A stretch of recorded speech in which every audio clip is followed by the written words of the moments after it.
Управата за јавни приходи ќе ја прошири истрагата и на други фирми и физички лица, откако во понеделникот влезе во 4 компании кои се поврзани со Бојан Јовановски и случајот Рекет. Директорката на УЈП вели дека истражителите проверувале дали имало затајување на данокот и дека според првичните наоди, финансиската истрага ќе се проширува и на други компании и на лица. Од УЈП се повикуваат на даночна тајна и не даваат детали каде ќе се шири истрагата, што е најдено досега, ниту пак кога јавноста може да очекува некаква завршница.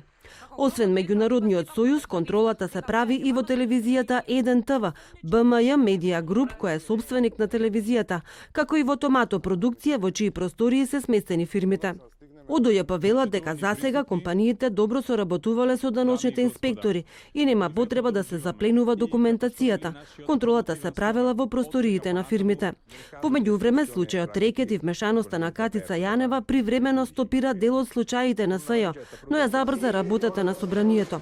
Викендов се очекува да продолжат преговорите за законот за јавно обвинителство, со кој треба да се реши и статусот на СЈО.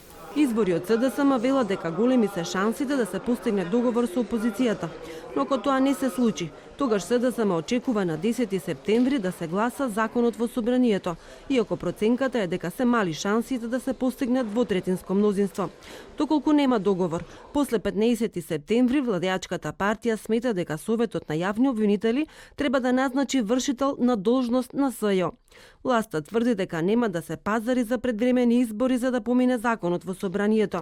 Предметите на СЈО, без оглед во која фаза се, мора да продолжат и тука е црвената линија преку која нема да помине СДСМ.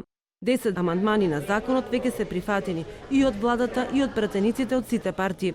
Остануваат уште 10 на ВМРО ДПМН, 1 на ДУИ и 20 на Алијансата на албанците и на БЕСА.